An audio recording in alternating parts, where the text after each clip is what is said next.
Abra sua Bíblia comigo.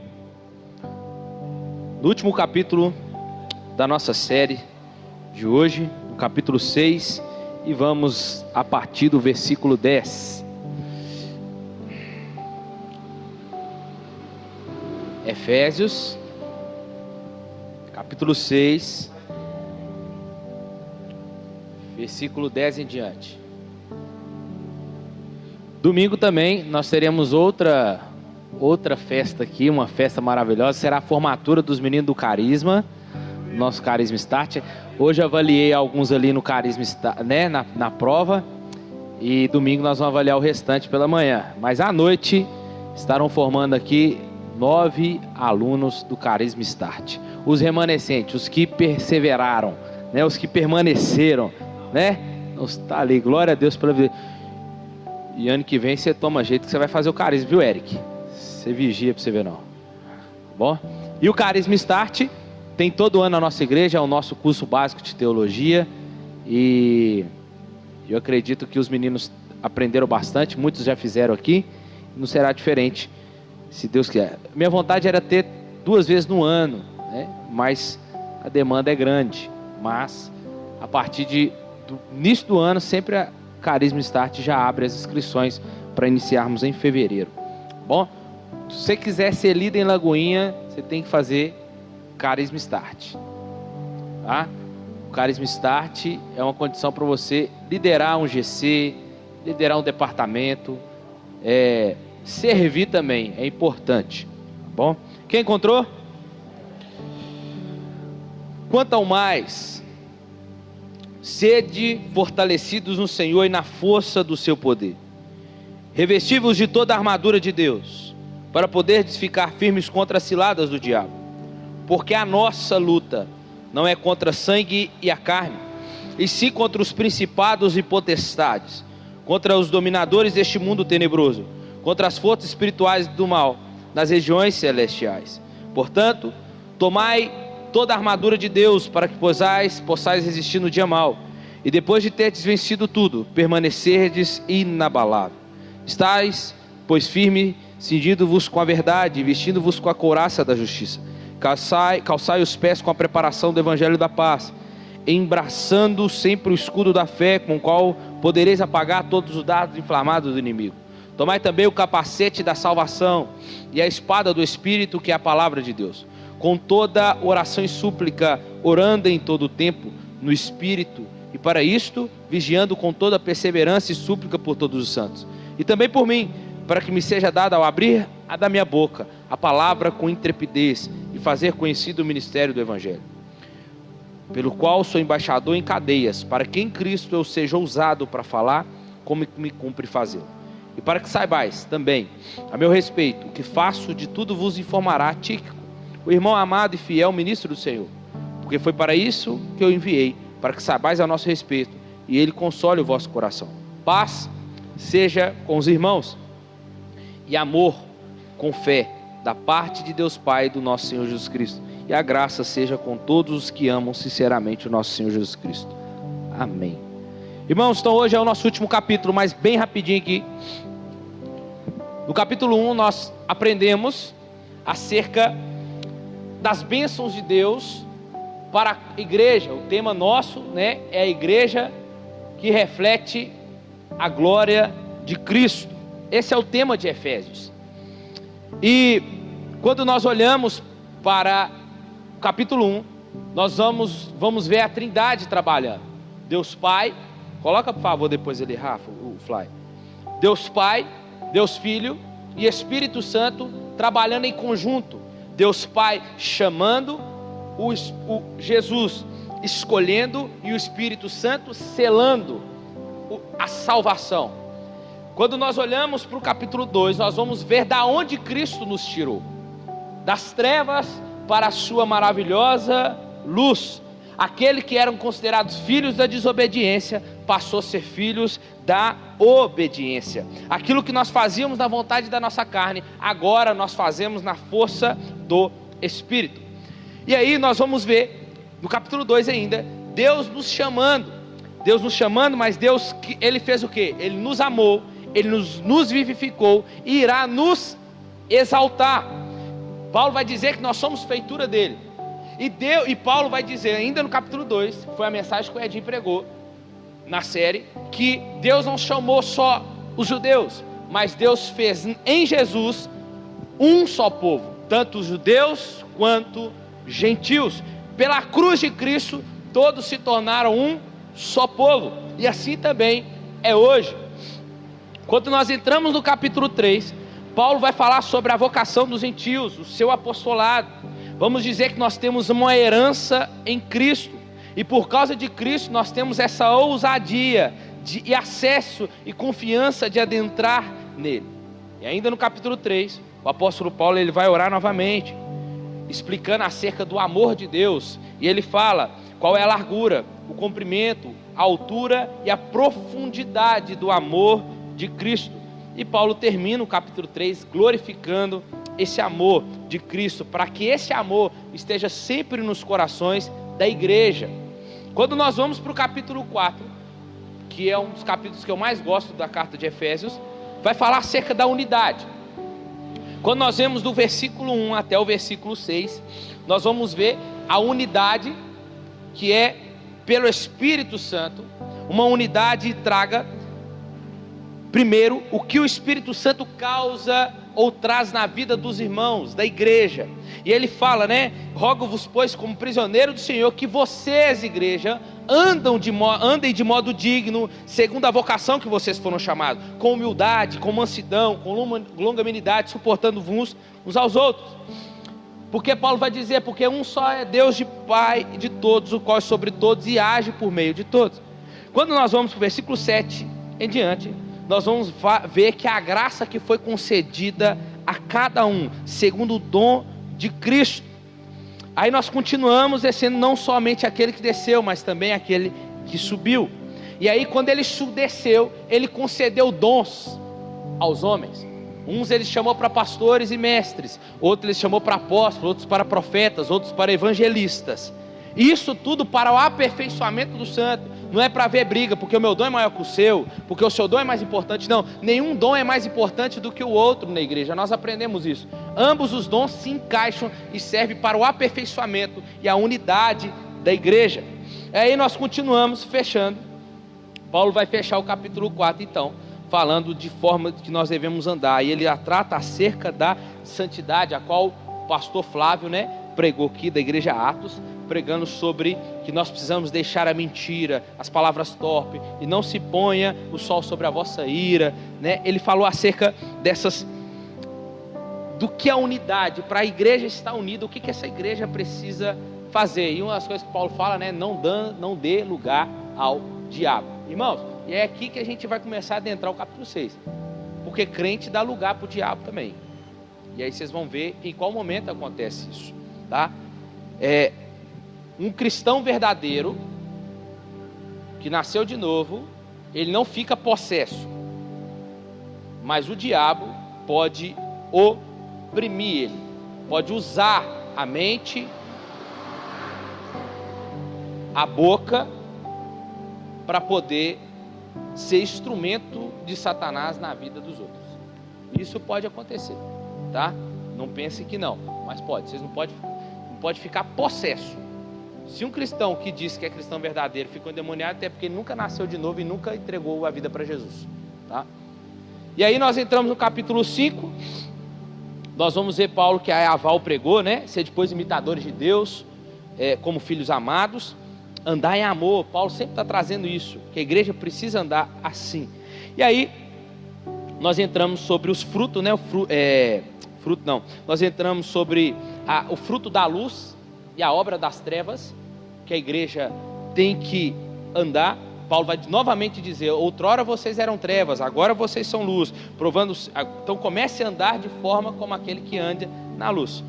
E aí nós pulamos aqui o lar cristão, marido e mulher, porque eu e a Laís tinha pregado, no domingo, então vai encaixar na série nossa, sobre o papel do marido e da esposa, que ambos que dá o contexto de ser cheio do Espírito Santo. Não vos embriagueis com vinho, mas enchei-vos do Espírito Santo, E aí como que a gente se enche do Espírito Santo? Paulo falando entre vós com salmos, entoando e louvando de coração o Senhor com hinos e cânticos espirituais e dando sempre graças a Deus por tudo e sujeitando uns aos outros. Como é que o marido é cheio do Espírito Santo?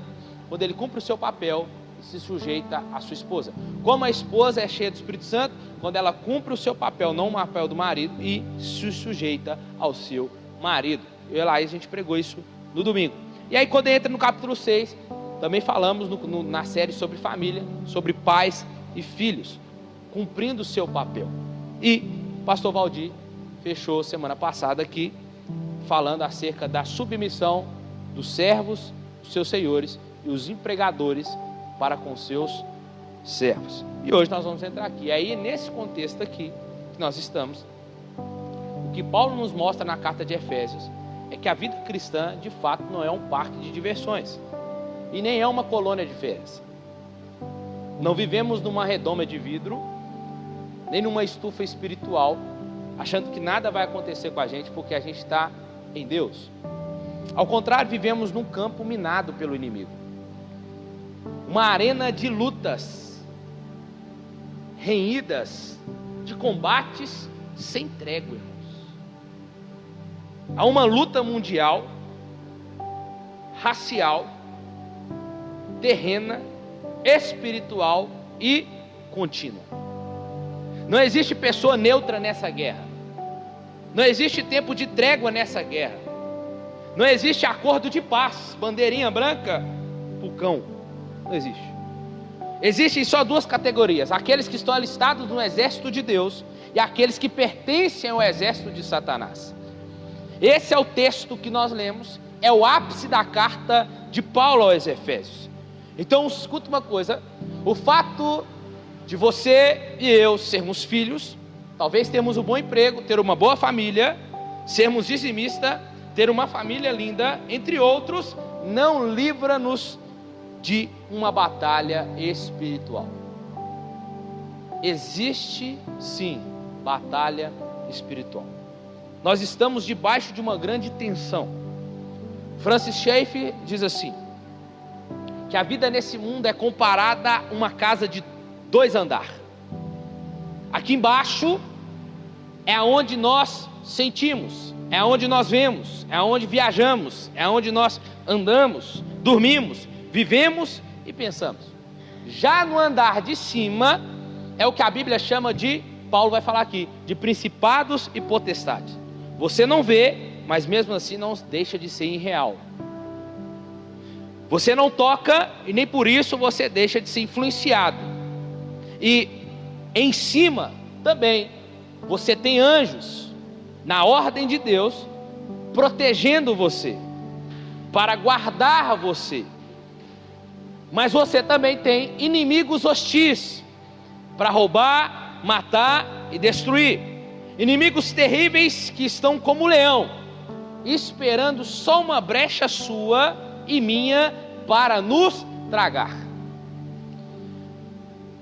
Existem 2 perigos aqui, extremos, nocivos para a vida da igreja. Sabemos que nós cristãos enfrentamos 3 inimigos. Paulo vai falar isso lá em capítulo 1. A carne, o mundo, vamos lá, o mundo que é o sistema que se opõe a Deus. Tudo aquilo que se opõe a Deus é o nosso inimigo. A carne é a nossa velha natureza, vinda de Adão, e o outro é o diabo. Em outras palavras, nós cristãos precisamos entender uma coisa: não estamos lutando para conquistar a vitória, mas nós cristãos já lutamos em vitória. Amém? Ô Rafa, coloca o fly, por favor. Rafael, coloca o fly, por favor. Pela fé em Cristo, nós temos que, vai olhando aí, daqui a pouco a gente vai mostrar. Pela fé em Cristo, temos que apropriar dessa vitória de Cristo. Então nós não podemos ser negligentes quanto ao conhecimento do inimigo. Se não soubermos quem é ele, onde ele está, o que ele é capaz de fazer, nós teremos dificuldade em derrotá-lo. Primeiro, o que a gente não pode fazer, subestimar o nosso inimigo. Aí ele já é derrotado, ele é. Mas só por causa disso não te dá liberdade de você viver da sua vida de qualquer jeito. Então, vamos lá. Nós não podemos subestimar o inimigo. Há muitas pessoas incautas que negam a existência do diabo. O Spurgeon fala assim, né? Como é que pode pessoas dizerem que o diabo não existe? Como pode os filhos esquecerem que o seu pai existe? Pesado. Por quê? Porque a Bíblia diz em João 8,44 que o pai da mentira é o diabo. E todos aqueles que contam mentira é filho do diabo. Isso é o fato. Então, e Provérbios vai dizer, né, que a gente pode mentir nem por brincadeira. Mas vamos lá. Então nós não podemos superestimar o inimigo. Acham que o diabo é apenas uma lenda, um mito ou uma energia negativa. Subscrever essa posição é cair nas teias desse ardiloso e vestuoso inimigo. Agora, sabemos que uma coisa,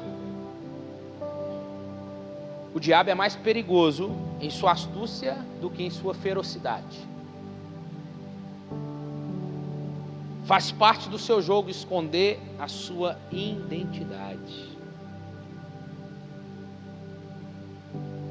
Espera aí que meu tablet começou a falar sozinho aqui. Misericórdia. Aí, pronto sim. Agora sim.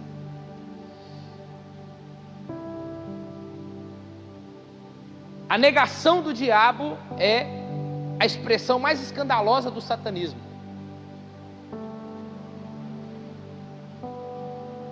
O que mais a gente vê, que é o segundo ponto que a gente tem que tomar cuidado, é superestimar o inimigo. O que é isso?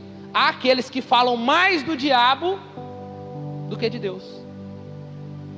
Fala mais do seu poder, das armas, da estratégia dele, e aí o que eles fazem? Subestimam o poder de Deus. Colocam o poder de Deus debaixo do poder do diabo. Diz que tudo é do diabo. E aí tem uma série que ninguém aqui viu, e eu vi só para poder, e é bom que eu vi, porque é Lúcifer. Que acontece uma coisa lá que ele fala, o cara tá pregando lá, tá pregando, e ele fala que tudo é culpa do diabo, tudo é culpa do diabo. O diabo fala com ele, e o diabo fala assim, deve ser mentiroso. Quem te falou que tudo é culpa é minha? A culpa é suas. Vocês fazem o pior, vocês fazem muito pior. E a gente tem mania de jogar tudo no lombo de quem? Do cão. E aí tudo que acontece na igreja, tudo que acontece na minha e na sua vida, é culpa do diabo. E aí, muitas igrejas hoje dão o quê? Dá palco pro diabo. Fazem tudo, fazem do diabo o protagonista. Uma dor de cabeça que a pessoa sente, é facilmente resolvida talvez com uma aspirina, né? Não lembra? Aí a gente atribui a Satanás. O pneu do carro que fura no trânsito, do diabo. Aqueles que embarcam nessa vertente hermenêutica transferem para o diabo toda a responsabilidade pessoal. E o homem vai ficar como o homem se torna vítima. É o que a gente vê os cristãos hoje. É o vitimismo que acontece. Não, o diabo está furioso comigo.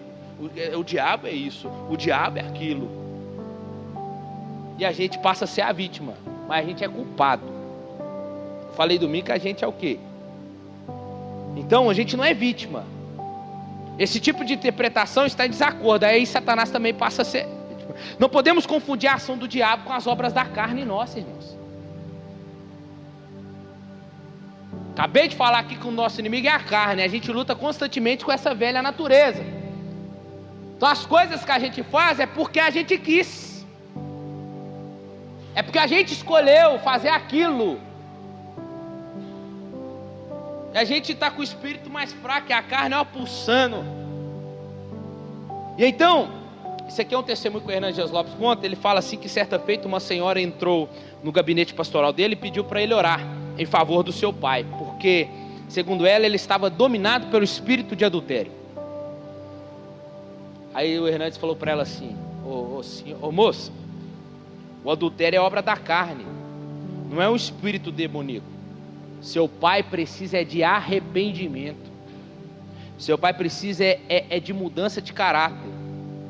O que o Hernandes está falando assim? Ele não era uma vítima. Ele era o responsável do seu ato. Então, antes de falar contra quem devemos lutar, eu quero falar aqui contra quem é a nossa luta. A nossa luta não é contra carne e sangue, ou seja, quando Paulo fala que a nossa luta não é contra carne nem sangue, Paulo está dizendo, a sua luta não é contra pessoas. Nossa luta não é física, a nossa luta é espiritual. E muitas das vezes o povo de Deus sofre terrivelmente por não entender contra quem estamos lutando. Seria uma tragédia um soldado sair para a batalha de armas em punho e muita disposição para a luta, mas sem saber contra quem ele vai lutar. É ou não é? E é um grande perigo, porque alguém detonar suas armas sem ter um alvo certo. E há muitos cristãos entrando nessa batalha e ferindo os próprios irmãos. Quer ver um povo que mais briga? É nós, com os mesmos crentes, de outra igreja, de outro lugar, e é nós. Mas a gente esquece, sabe o que? De orar. E Paulo vai falar isso aqui, orando em todo o tempo. A gente esquece que a nossa luta não é com o irmão aqui, não é com fulano, é com o ciclano aqui. Você quer resolver? Vai pro joelho. Você quer saber se você está certo? Vai pro joelho, que é Deus que vai dar a cartada final. É Deus que vai, vai mostrar quem está errado e vai mostrar quem está certo. É Deus. Então, com isso, a gente levanta torpedos contra os nossos próprios aliados. Em vez de bombardear o inimigo, a gente bombardeia a si próprio. Então, contra quem é a nossa luta? Paulo vai falar, do versículo 11 ao 13. O inimigo, o equipamento, a energia e o encorajamento aqui.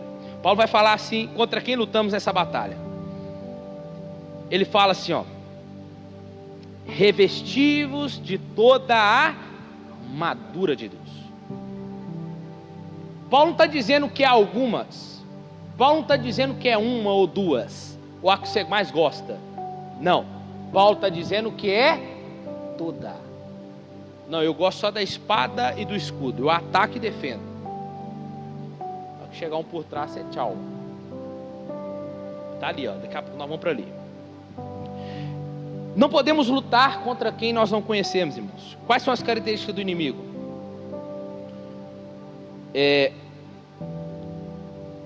Mesmo não sendo onipresente, onisciente, onipotente, tem seus agentes espalhados por toda parte. São seres caídos para guerrear contra o povo de Deus. E aí nós chamamos a atenção a alguma verdade. Primeiro, o reino das trevas possui uma organização. O diabo não é tolo a ponto de não ser organizado. Podemos chamar de a ordem da desordem. Segundo, existe uma estratégia no reino das trevas. Paulo fala de principados, poderios, ou podemos dizer principados, poderios e potestades, ou príncipes deste mundo. Tem uma escala lá, deste mundo de trevas, exércitos espirituais. Existe uma cadeia de comando, existem cabeças ali, líderes e liderados, quem manda e quem obedece. O reino das trevas articula-se contra a igreja. O diabo e seus demônios rodeiam a terra e passeiam por ela. Eles investigam a nossa vida, buscando uma oportunidade para nos atacar. Esse inimigo não dorme, não tira férias e nem descansa. Aí está aqui o parênteses que todo mundo fala que o pastor não pode tirar férias. O diabo não tira férias. Não tem nada a ver com isso aqui, tá?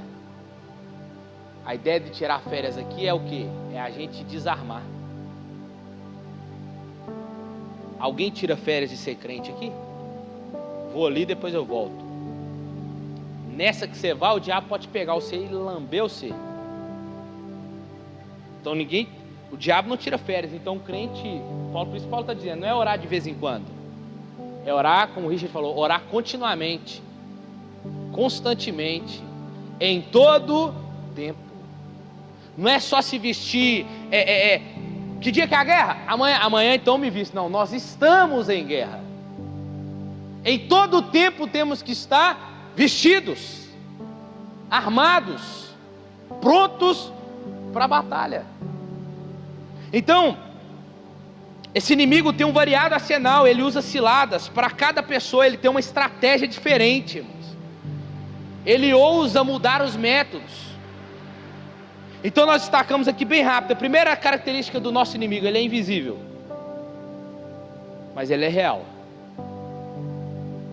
Esse inimigo espreita-nos 24 horas por dia. E Paulo vai dizer, ou Tiago também vai dizer, que ele é como um leão, que ruge ao nosso derredor. Ele escuta cada palavra que você fala. Presta atenção aqui, presta atenção nisso aqui agora. Ele escuta cada palavra que a gente fala. Ele vê cada atitude que a gente faz. Toma. E acompanha cada ato ou prática que fazemos escondido. Satanás. Isso é pesado. Por isso que eu falo que a brecha que você dá com sua língua, ele pega. A brecha que você faz escondido, ele pega. Ele está lá. Ele está te vendo. Então ele é um inimigo espiritual. Ele não vai te controlar. Mas a brecha que você der, ele te pega. Usa sua boca. Usa suas mãos e a sua mente para cumprir o que ele deseja. E aí nós vemos que ele é um inimigo espiritual. Então você não pode guerrear contra ele com armas carnais. E o que mais a gente faz como crente é achar que a gente não precisa orar, é achar que a gente não precisa se consagrar, é achar que a gente não precisa se santificar. E a gente anda por aí, bonitinho, de boa, alvo fácil dele. E aí ele não pode ser destruído com o seu braço, ou você tacando uma pedra nele. Ele age de forma inesperada. Ele não vai te atacar quando você mesmo estiver esperando. Já viu aqueles filmes de guerra? Quando aqueles soldados estão bem no meio lá, e eles, cadê o exército? Quando pensa que não, eles já estão no meio e rodeados por exército inimigo. E agora? Segundo, é um inimigo maligno. A Bíblia chama de diabo, Satanás, assassino, ladrão, mentiroso, destruidor, tentador, maligno, serpente, dragão, Abidom, Apolion. Tudo isso é Apocalipse. E o seu intento é sempre roubar, matar e destruir. E ele sabe que já está sentenciado à perdição. Só que ele quer levar alguns homens e mulheres com ele. Em terceiro lugar, ele é astuto. Ele usa, o versículo 11 está aí, ele usa ciladas, armadilhas, ardízios. Já viu quando você olha assim, você fala assim, se eu pisar ali eu vou?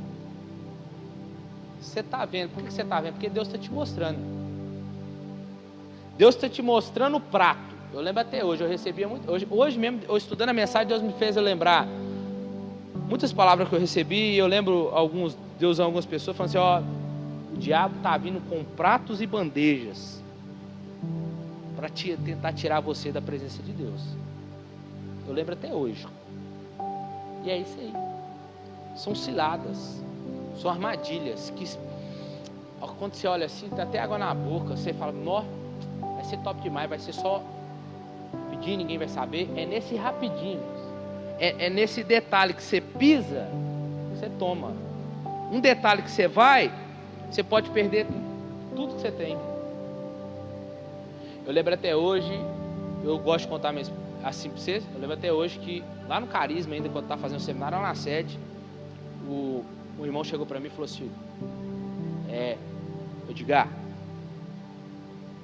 Deus me mostra, ele falou, não me mostra, ele falou assim, ele falou, eu sei porque que eu estou te falando isso, mas eu vou te falar, Deus vai nos levando a lugares altos, vai levando a gente em lugares altos, e às vezes a gente acha que Satanás está tão longe de nós, mas ele não está. Ele está esperando só uma brecha sua, porque numa brecha que você dá, ele te dá uma rasteira, você cai. E aí o problema não é como você caiu, o problema é da onde você caiu. É isso que devemos nos preocupar. Esquece ministério, cara, você é filho. Você é filho. Então, a gente tem que tomar cuidado porque ele é astuto, irmãos. E uma das coisas que ele faz aqui, ele se disfarça. Ele transfigura-se em anjo de luz. Seus ministros parecem ser ministro de justiça, tem voz mansa para conversar. Ele usa muitas máscaras, ele tenta enganar as pessoas, levando a duvidar da palavra. Exaltando o homem ao apogeu da glória, ele também age assustadoramente como um leão. Ele ruge para assustar. A gente tem que tomar cuidado. A gente tem que aprender quem é o nosso inimigo. Terceira e última coisa aqui. E aí Paulo vai falar para a gente que precisamos tomar toda a armadura de Deus para resistir nesses dias maus. E o dia mau é o quê? Dia de duras provas. Os momentos mais críticos da nossa vida, quando o diabo e seus subordinados estão com grande veemência contra nós. E o dia mau refere-se àqueles dias críticos de tentação, ou de constante assalto satânico contra os filhos que conhecem. E nesses dias, somos subitamente, às vezes pegos de surpresa, sem nenhum aviso, nenhum sinal de tempestade. Nada. Você olha para o vento, nada. Você olha para a vida e fala, está tudo bem. Irmão, quando você vê que sua vida está indo muito bem, começa a preocupar. Aqui, ó, é nessa hora que você tem que ficar assim, ó, vigilante. Não é porque a gente tem mania de fazer o quê? Tá tudo tranquilo? Deixa eu tirar pelo menos o capacete aqui. É nessas horas, irmãos. Ele está esperando só uma. E ele vai sem nenhuma tempestade, nenhuma queda. E o diabo e os seus asséguros ameaçam e intimidam para poder destruir. E eles atacam com fúria no dia mau. Eles também agem com diversidade. Eles estudam cada pessoa para saber o lado certo para atacá-la. Sansão, Davi, Pedro foram derrubados porque o diabo variou de métodos. Se Sansão, se Davi, Pedro caiu, quem sou eu e você, hein? Para não vigiar. Precisamos estar atentos para identificá-los, porque a gente não vai sofrer sérios riscos. E algum desses manhosos, ardis e malignos, eles vão fazer o quê? Eles vão confundir a mentira com a verdade, de forma a parecer plausíveis. Gênesis capítulo 3, Satanás, ele faz isso, ele fez com Eva. Ele vai citar erroneamente, né? Ele vai interpretar as escrituras para atingir da forma que ele quer. Ele vai se disfarçar de anjo de luz. Nossa, mas parece crente. Nossa, acho que é crente. É isso. É tipo isso. Não parece tão de Deus. É aí que você se engana. Porque pode ser o quê? A cilada. Outra coisa, ele pode aparentar ser apóstolo de Cristo, 2 Coríntios 11, Paulo vai falar sobre esses que apareceram. Vai arremedar a Deus, reforçar a crença humana de que ele não existe, de que Satanás não existe. O que Satanás quer é dizer isso: eu não existo. Existe lá, né? Como é que chama lá aquela moeda lá? O yin yang, né? O bem e o mal. É isso que existe. Não existe diabo, Deus não. Existe o bem e o mal. É isso que eles querem ensinar. Acima de tudo, ele quer prometer ao homem que por meio das más ações ele pode se chegar e obter o bem. Outra coisa que o nosso inimigo ele é persistente. E havendo, versículo 13, para que possais resistir no dia mau, vencido, permanecer inabalável. Por que permanecer inabalável? Porque ele não desiste. E havendo tudo feito, permanecer assim. O diabo e suas hostes não desarma, não coloca as suas armas. Vamos dormir que amanhã a gente tenta de novo. Não, é em todo tempo.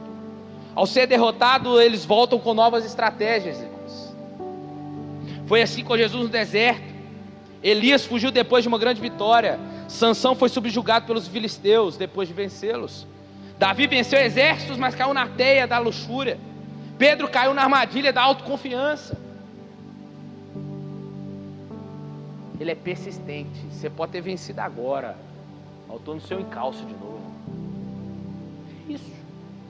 É isso que ele quer. Ele quer nos tragar.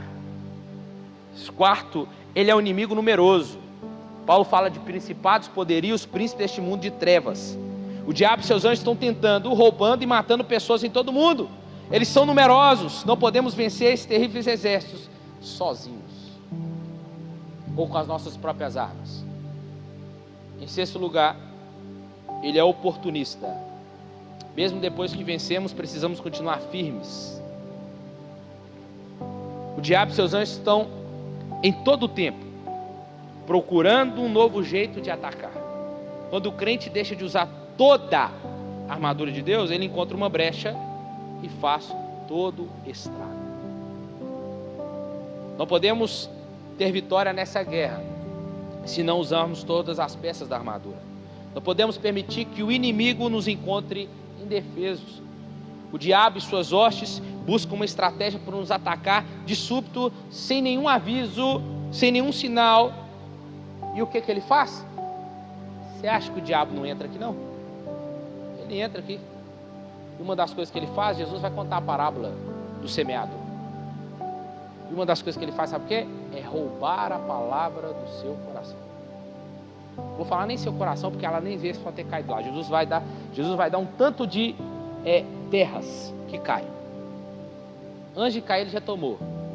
Já viu aquele crente que a palavra pregada, ele nunca muda? É aquela palavra que entra aqui e sai aqui, ó. 50 anos e a vida dele não muda, o caráter dele não muda, continua da mesma forma. É Satanás que entra aqui dentro para poder roubar a palavra do coração. Lucas 8:12. Os que estão à beira do caminho, é esse que estão à beira do caminho, eu estou lá e estou aqui, são os que a ouviram depois, vem o diabo e tira a palavra do coração, para não acontecer que crendo sejam salvos. É isso que ele faz.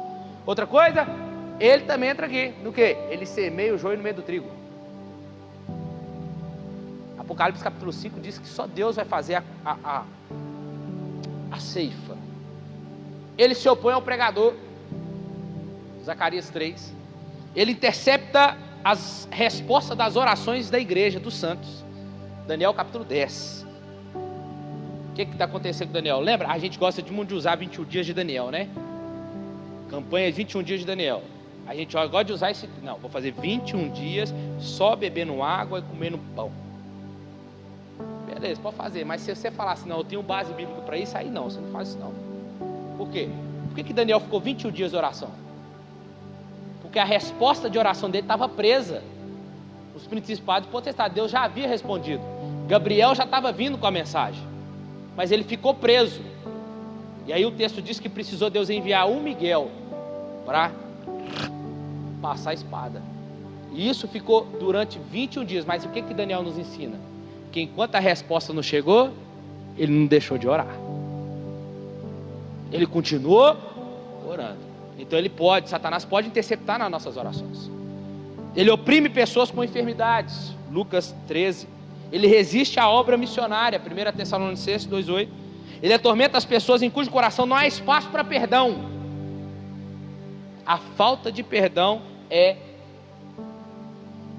uma brechinha gostosa que Satanás ama.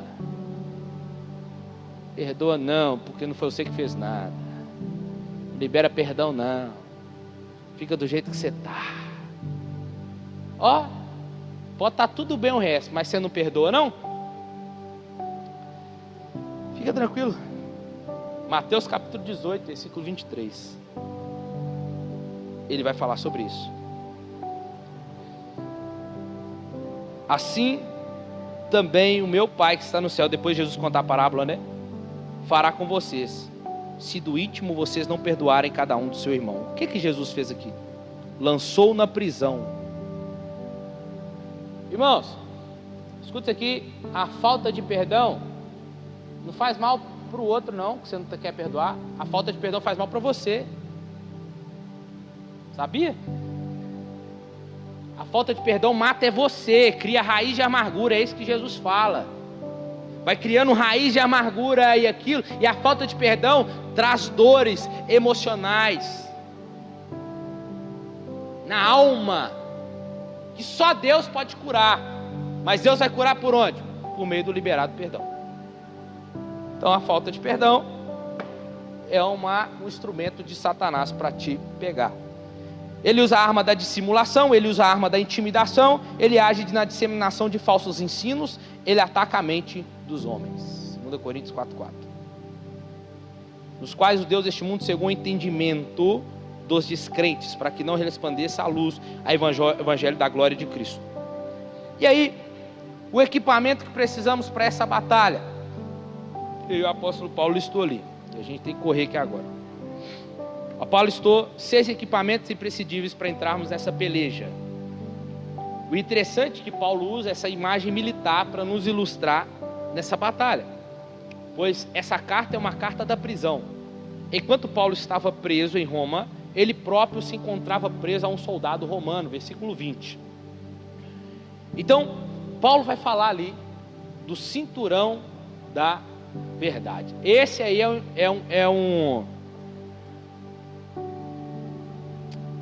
soldado, mas acabei de falar ali, a armadura. É a armadura de um soldado romano da época de Jesus, tá? Então ali, ó, cinturão da verdade. Aqui, ó, cinturão da verdade. O que Paulo está querendo dizer com isso? Imagina o Paulo preso escrevendo. É assim que o cristão deve ser. Ele deve conter esse cinturão da verdade. O que esse cinturão fala? Portanto, permaneceis firmes em volta da cintura da verdade. Satanás é o pai da mentira, mas o crente cuja vida é controlada pela verdade pode vencê-lo. Um crente verdadeiro que vive a verdade pode vencê-lo, porque a máscara da mentira um dia cai. O cinturão é que segurava as outras partes da armadura juntas. Olha aí, é o que vai segurar todo o restante da armadura. A verdade é força integrante na vida de um crente vitorioso. Um homem de integridade com uma consciência limpa pode enfrentar um inimigo sem medo, irmão. Porque quando Satanás manifesta, muitas das vezes nós temos medo de expulsar ele. Porque a gente está longe da verdade. A gente é um crente de mentira. A gente tem medo disso. A gente corre. Não, eu não. O cinturão é que segurava a espada.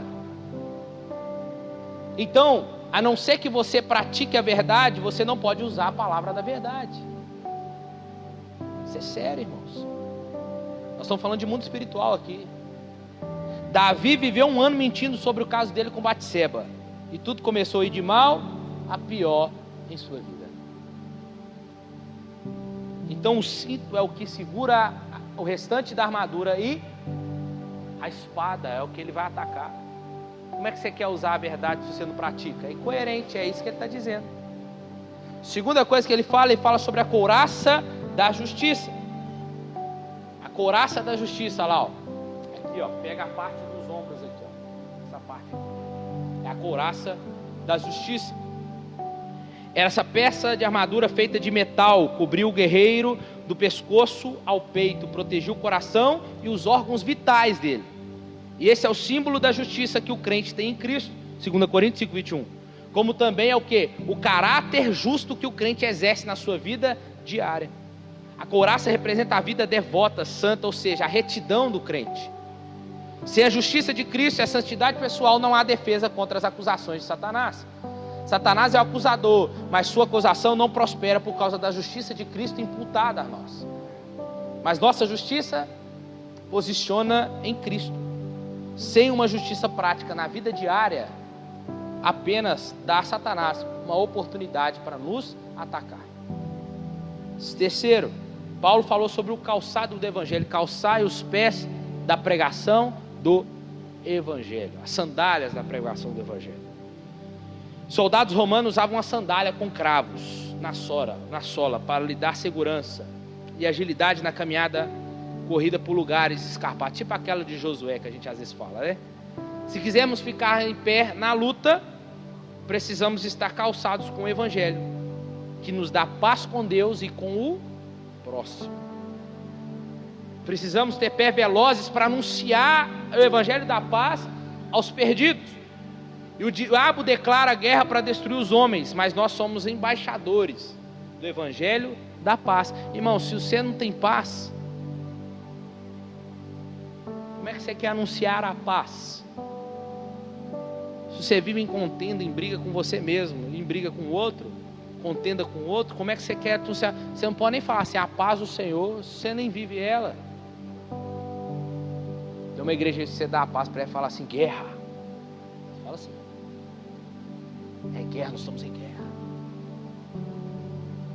Mas é a paz. Paulo inicia o Efésios dizendo paz, ele termina o Efésios falando sobre a paz. Eu quero anunciar a paz, mas eu não vivo ela. Como é que eu quero? É totalmente incoerente. Anunciar daquilo que eu não vivo. Outra coisa, o escudo da fé. Aquele ali é que todos nós, tá vendo ali aquelas flechas com fogo, né? Eram colocados dardos inflamados, é isso que Paulo fala. Por esse escudo é que a gente pode apagar os dardos inflamados. Esse escudo media 1,60 m de altura. 1,60 m de altura e 70 centímetros de largura. Imagine você segurando isso. Ele protegia era para proteger todo o corpo do soldado ali. Era feito de madeira e coberto por um couro curtido. E quando os soldados lutavam emparelhados, formavam como que uma parede contra o adversário. Não é isso que é feito nos filmes de guerra? Quando fala assim, montar a defesa, aí todo mundo já levanta, não é? Os da frente protegem aqui e os do meio protegem em cima. Acabou, ninguém passa, nada passa. Uma das armas mais terríveis eram os dardos de fogo, que está ali. Flechas com fogo eram enviadas, porque não apenas feriam, mas também incendiavam. O diabo lança dardos de fogo em nosso coração, em nossa mente.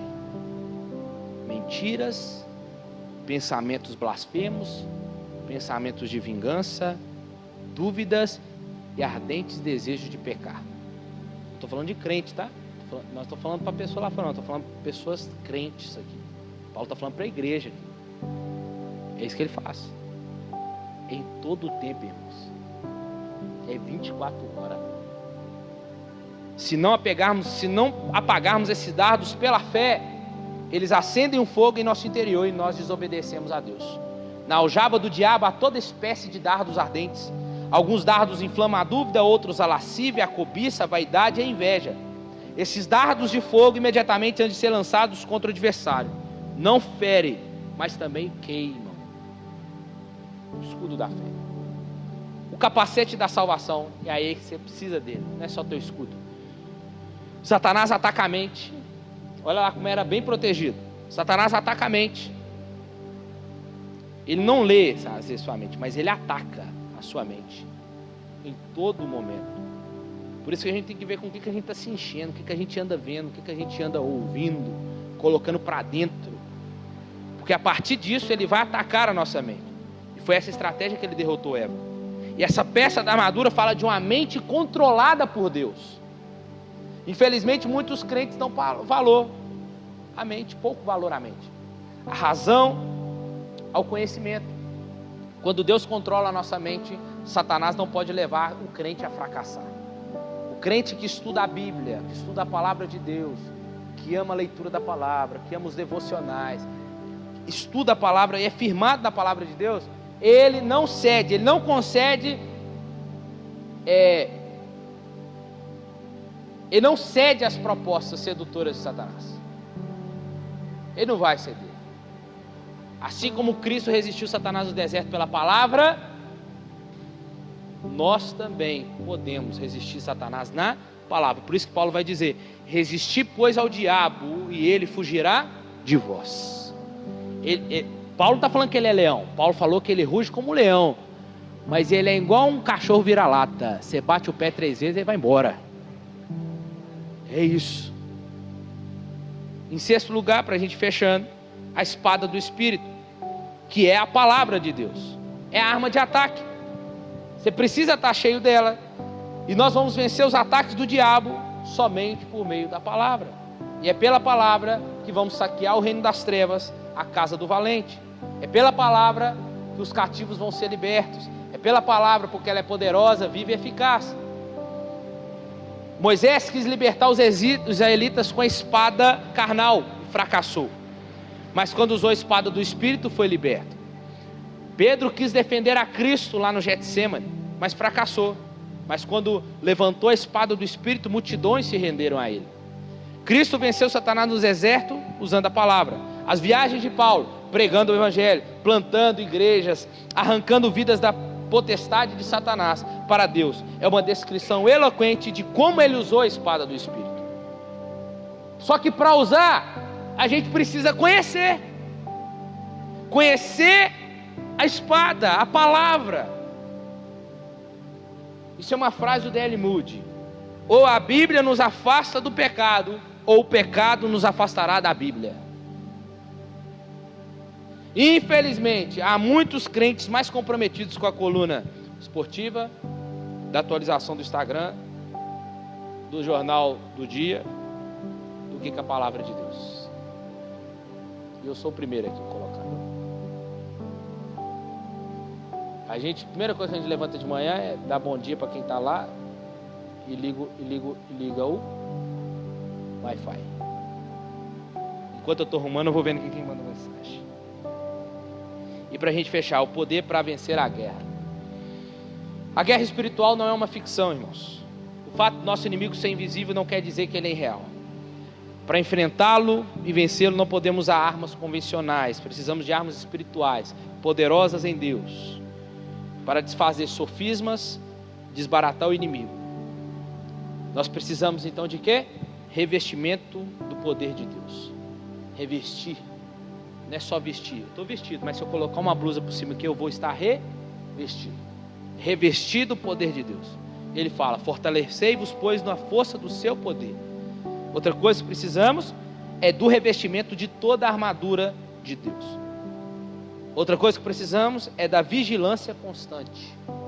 Ficar firme contra as ciladas de lábio é ficar atento, de olhos abertos, vigiando a todo instante. Um dia eu estava almoçando, quando eu trabalhava na empresa, aí eu fui orar para almoçar. E a menina que estava do meu lado era cristã também. Aí eu estava orando para comer, antes de comer. Na hora que eu abri o olho, cadê minha carne? Ela falou assim: Jesus mandou orar, mas também vigiar. Perdi a carne. Aí devolveu a carne. Mas já ensinou. Em todo o tempo, irmãos. Vigilância. Então é vigilância constante. O diabo não precisa usar suas ciladas contra o incrédulo, ele usa contra o cristão. Em quarto, precisamos estar apostos a não ceder às pressões, para que possais resistir. Em quinto, precisamos continuar atentos mesmo depois de uma vitória consagradora. E nós precisamos de quê? Entender que aqui não é o nosso lugar de descanso, mas de guerra. Viver é lutar. A vida é uma luta ativa, incessante, sem pausas. E nessa peleja não existe o cessar-fogo, não existe trégua, não existe acordos de paz. Não podemos arriar as armas, pois não há um momento mais vulnerável na vida de um indivíduo que depois de uma grande vitória. O segredo da vitória é a vigilância constante. E Paulo fecha a carta de Efésios falando de que forma nós devemos lutar essa guerra. Por meio da oração. Em todo o tempo. A oração é que capacita o soldado a usar a armadura e usar a espada. A palavra de Deus é dirigida aos homens. Não podemos lutar nessa guerra com nossas próprias forças. Então, qual que é o tempo da oração?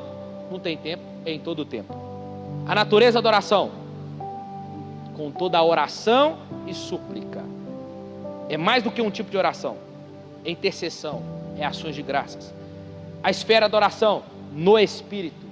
Quer dizer o quê? Quer dizer que essa oração precisa ser motivada e assistida pelo Espírito. Não é oração feita no monte ou em línguas, mas é no Espírito, que assiste na nossa fraqueza, porque não sabemos como orar. É possível orar fervorosamente, mas orar na carne. Então é orar no Espírito. E o último é a vigilância da oração. Para isso mesmo, vigiando. Devemos orar de olhos abertos em todo tempo. E ser perseverante na oração. E é muita coisa, viu? Meu Deus. E a gente fecha aqui agora. Nós temos um encorajamento para lutar nessa guerra. Qual que é? É que a gente não está sozinho nessa batalha. A gente precisa um do outro, irmãos. Se eu estou na comissão de frente e eu viro para trás para atacar os meus, quem que sofre? O exército. No caso, a igreja. Nós mesmos vamos sofrer. Nós mesmos vamos nos matar. E Deus está vendo tudo isso, irmãos. Soldado matando soldados. Os próprios soldados. E outra coisa, mesmo em guerra, a igreja é o povo mais abençoado do mundo. Paz e amor, termina Paulo, fé e graça. Paulo era prisioneiro em Roma, mas mesmo assim ele era mais rico que o imperador. Não importa então quais são as circunstâncias que possamos estar. Se estamos em Cristo, somos abençoados com toda sorte de bênçãos espirituais em Cristo Jesus. Amém? Fica de pé.